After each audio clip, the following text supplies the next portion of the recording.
साथ मैं हूं दिलशाद। तो चलते आज हम क्लास 10 का चैप्टर 3 का कुछ मेथड 3 मेथड है। चैप्टर 3 में हम लोग सॉल्व करने के इक्वेशन सॉल्व करने के लिए 3 मेथड्स है। Substitution method, elimination method and cross multiplication method. इन तीनों में से एक और दो क्वेश्चन पक्का फाइनल में रहता है। तो अब आज हम ये 3 सीखेंगे, substitution method, elimination method and cross multiplication method. और इसी का बाकी क्वेश्चन और नोट्स चाहिए तो आप टेलीग्राम में मेरे डिस्क्रिप्शन में आपका टेलीग्राम का लिंक मिल जाएगा, आप इस पे ज्वाइन कर सकते हैं।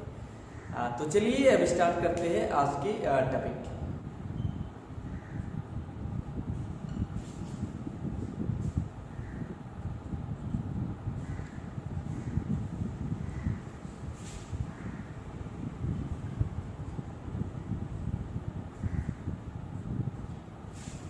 देखिए हम इसमें कुछ लिखना पड़ता है एग्जाम के लिए। मैं नहीं लिखूंगा क्योंकि ये आपको मिल जाएगा और मुझे भी आपको चाहिए तो मुझे मैसेज कर सकते हैं, डिस्क्रिप्शन में आपका लिंक मिल जाएगा उसमें। तो हम क्योंकि देखिए लिखना तो आपको आ जाएगा, अगर आपको मैथ्स नहीं आता तो लिखने से कोई फर्क नहीं पड़ता। तो हम आज ये समझेंगे कैसे हम सब्स्टिट्यूशन मेथड कर रहे हैं। वो बहुत इंपॉर्टेंट है, नॉट फॉर क्लास 10, ये पता होना चाहिए सभी स्टूडेंट को हायर एजुकेशन के लिए, क्योंकि सर हम लोगों को कभी भी जरूरत पड़ सकता है। तो देख लीजिए, यहाँ पर दो इक्वेशन है। एक इक्वेशन है 3x + 2y = 7 और सेकेंड इक्वेशन है 2x - 4y = -6। इन दोनों को हमने डिनोट कर दिया। पहला को question number 1 equation 1 and second को इक्वेशन नंबर। देखिए सब्स्टिट्यूशन में क्या करना पड़ता है, पहले आपको किसी एक इक्वेशन में से x और y किसी एक वेरिएबल का वैल्यू निकालना है। देखिए मैं करता हूं 3x + 2y = 7। ये मैंने फर्स्ट इक्वेशन लिया, तो इसमें से मैंने क्या किया, 3x = 7 - 2y and x = 7 - 2y/3। ये मैंने फर्स्ट इक्वेशन लिया, उसमें से मैंने ये क्या किया, x का वैल्यू निकाला। समझे आप? मैंने क्या किया, किसी एक इक्वेशन उठाया। तो मैंने उठाया यहाँ पर फर्स्ट इक्वेशन, उठाने के बाद उसमें से किसी एक वैल्यू इधर x और y का वैल्यू निकाला। मैंने यहाँ पर x का वैल्यू निकाला। अभी क्या है, उस x वैल्यू को हम दूसरे इक्वेशन में पुट करेंगे। उसी x का वैल्यू को हम दूसरे इक्वेशन में पुट करेंगे। कैसे पुट करते हैं, देखिए ये इक्वेशन है 2x - 4y = -6। तो हम क्या करेंगे, 2 × x का वैल्यू है 7 - 2y/3 - 4y = -6। हम क्या करेंगे, उसको एलसीएम लेने से क्या होगा, ये होगा इंटू देने से 14 - 4y और ये आ जाएगा 4y = -6। अभी हम इसको एलसीएम लेंगे, हमसे एलसीएम लेने से क्या होगा, नीचे रह जाएगा 3 और ऊपर में आ जाएगा 14 - 4y -12y = -6। ये आ जाएगा 14 - 16y, क्रॉस मल्टीप्लिकेशन करने से आ जाएगा -18। तो -16y = -18 - 14, तो -16y = -32। That means y = -32/-16। That means y का वैल्यू 2 आ गया। तो सब्स्टिट्यूशन को हम ऐसा समझेंगे, देखिए सब्स्टिट्यूशन में आपको दो इक्वेशन मिलेगा। किसी भी एक इक्वेशन में से आप x और y का वैल्यू निकालिए, और जिस इक्वेशन में से आपने x का वैल्यू निकाला और y का वैल्यू निकाला, उसी वैल्यू को हम दूसरे इक्वेशन में सब्स्टिट्यूट कर देंगे। इसीलिए इसको कहते हैं सब्स्टिट्यूशन मेथड। तो मैंने क्या किया, इसमें मैंने फर्स्ट इक्वेशन से मैंने x का वैल्यू निकाला और सेकंड इक्वेशन में मैंने सब्स्टिट्यूट कर दिया। सब्स्टिट्यूट करने के बाद मेरा वैल्यू y का 2 आ गया। तो ठीक है, यही है सब्स्टिट्यूशन मेथड। तो नेक्स्ट क्या करेंगे, नेक्स्ट है y का वैल्यू 2 अगर तो उसी y को मैं x पे पुट कर देते हैं। यहाँ पर x मेरा था कि उसी हम 3 को इक्वेशन 3 में पुट करने से तो x का वैल्यू आ जाएगा 7 - 2y/3 का।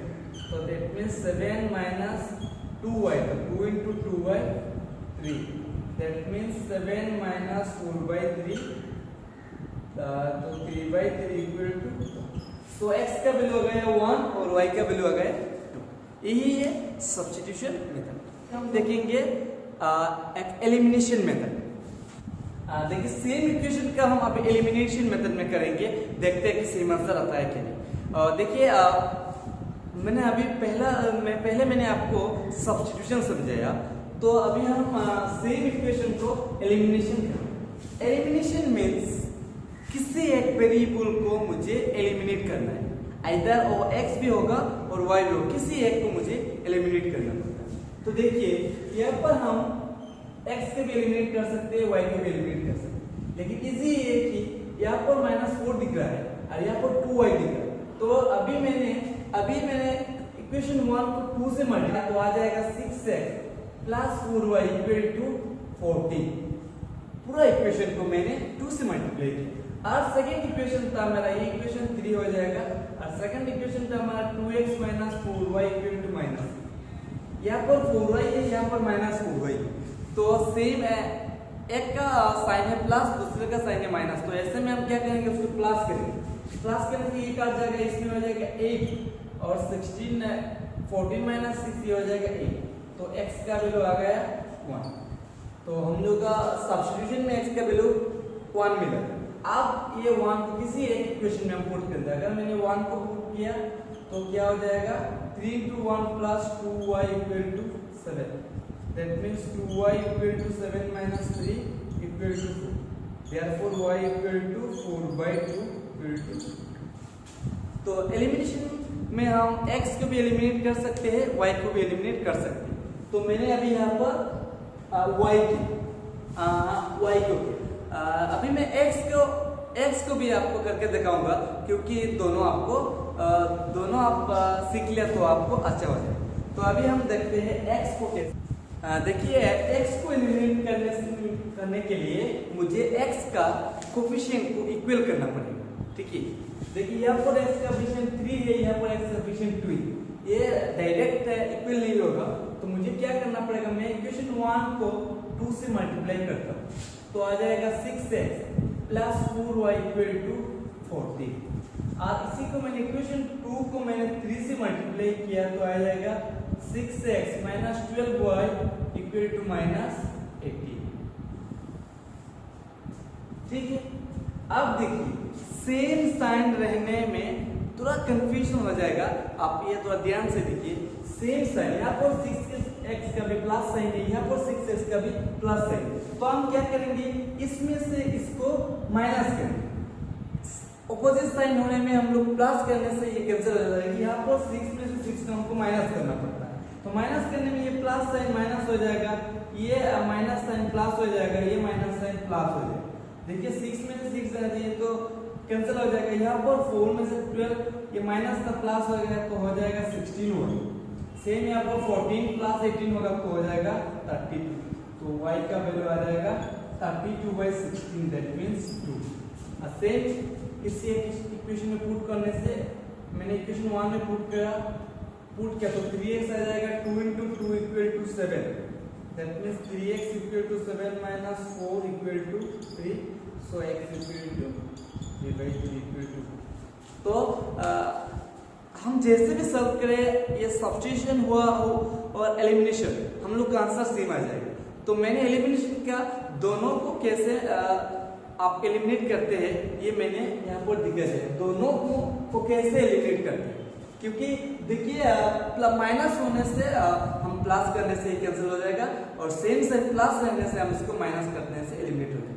और सब्स्टिट्यूशन मैंने पहले बता दिया। और अभी हम देखेंगे क्रॉस मल्टीप्लिकेशन। क्रॉस मल्टीप्लिकेशन के करने के लिए आपको क्या करना पड़ेगा कि इक्वेशन को हम ऐसे लिखेंगे, एक ही साइड में 3x + 2y -7 equal to 0, equation 3 दे दिया मैंने। और second equation 2x - 4y + 6 equal to 0, equation 4। ठीक है, सभी को एक साइड में लिया और इक्वल टू मैंने 0 लिख कि x + by + c फॉर्म में हमको लाना पड़ेगा। नेक्स्ट क्या करेंगे, देखिए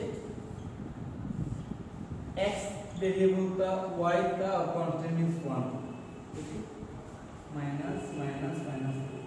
देखिए यहाँ पर जो है ये x का एडिशन 3 था, y का 2, कांस्टेंट -7 था, और ये तक 2 था, -4 था और 6। तो हम लोग क्या करेंगे, ये हमने लिख दिया क्रॉस मल्टीप्लिकेशन का प्रोसेस है। अगर आप जब x में लिखेंगे, x को हम ऐसे कर देंगे, बाकी रहा y होगा। जब x को लिखेंगे तो x के अलावा ये होगा 2 × 6 और -7 × अच्छी तरह से देख लीजिए। जब x लिखेंगे तो ये मल्टीप्लिकेशन ऐसे होगा, ठीक है, 2 × 6 और -7 × जब y को लिखेंगे तो क्या होगा, ये मल्टीप्लिकेशन ऑपोजिट होगा, दैट मींस -7 × 2 and 3 × 6। जब y को लिखेंगे मल्टीप्लिकेशन ऐसा होगा, -7 × 2 पहला और 3 × 6 बाद।